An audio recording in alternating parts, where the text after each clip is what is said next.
سلام، پیس، گریٹنگس۔ اچھا، جب میں آپ سے زندگی کے بارے میں کچھ شیئر کرتی ہوں تو میں خود بھی زندگی سیکھ رہی ہوتی ہوں۔ جیسے جیسے مجھے زندگی سمجھ آتی ہے میں شیئر کرتی ہوں تاکہ میری آنے والی نسل زندگی کو بہتر طور پہ سمجھ سکے ہمارے تجربوں کے سہارے۔ خیر، تو بات یوں ہے کہ زندگی میں اونچ نیچ ہوتی رہتی ہے، زندگی میں اچھے برے واقعات، حالات آتے جاتے رہتے ہیں اور ہم پر اس کا اثر لازمی ہے۔ انسان ہے، جذبات ہے، دل ہے، ہر چیز اثر کرتی ہے اور ہر چیز کا ہم ایک ریئیکشن بھی دیتے ہیں، مگر جو کام ہم نہیں کرتے ہیں جب حالات ایڈورس سچویشنس میں جسے ہم کہتے ہیں، جب ناموافق حالات ہو، اس میں جو کام ہم نہیں کرتے ہیں وہ یہ ہے کہ ہم دعا صحیح طرح سے نہیں کرتے ہیں یا ہماری دعا میں اثر ہی نہیں ہوتا ہے، اور دوسرا یہ کہ ہم اللہ پر توکل نہیں کرتے ہیں۔ یہ بات مجھے آج بے طرح یاد آئی۔ میرے بابا یہی کہا کرتے تھے کہ تم دعا کرو تو جنید جیسی اور توکل کرو تو یوسف جیسا۔ میں آپ کو وہی سناتی ہوں کہ یہ کہاں سے اور کس طرح سے وہ اس کو میٹافرائز کرتے تھے یا اس کی مثال دیا کرتے تھے، اس کی تمثیل دیا کرتے تھے۔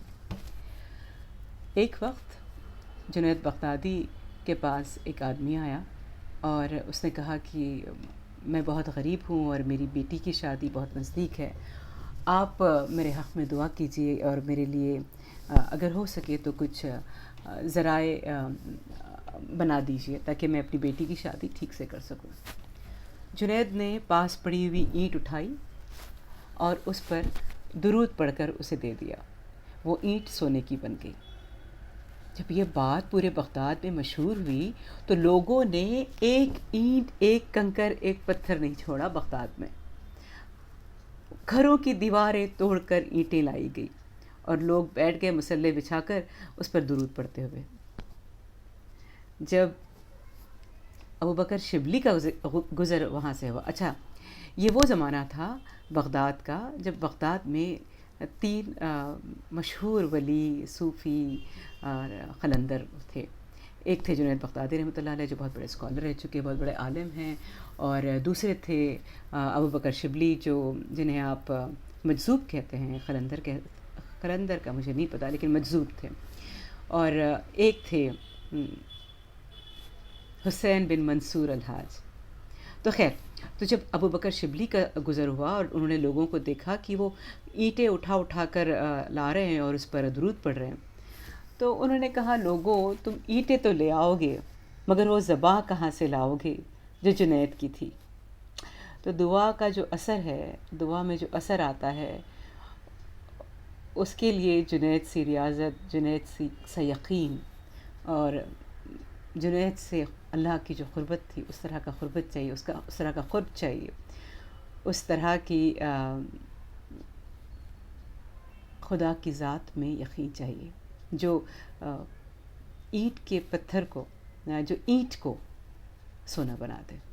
تو بابا کہا کرتے تھے اپنی دعا میں جنید جیسی تاثیر لے آؤ، اور پھر کہتے تھے یوسف جیسا توکل رکھو۔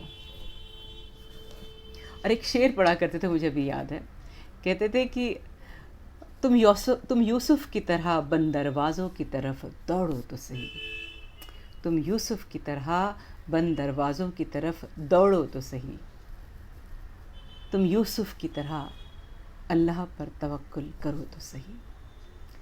تو مجھے آج بہت دنوں کے تذبذب کے بعد یہ بات ذہن میں آئی ہے کہ شاید میرے پاس ان دونوں چیزوں کی کمی ہے، اور مجھے کوشش کرنی ہے کہ میں اپنی دعا میں جنید سا یقین لے آؤں، جنید سی عقیدت لے آؤں، جنید سے اللہ سے محبت لے آؤں، اور یوسف کا توکل لے آؤں کہ میں بند دروازوں کو کھلوا دوں۔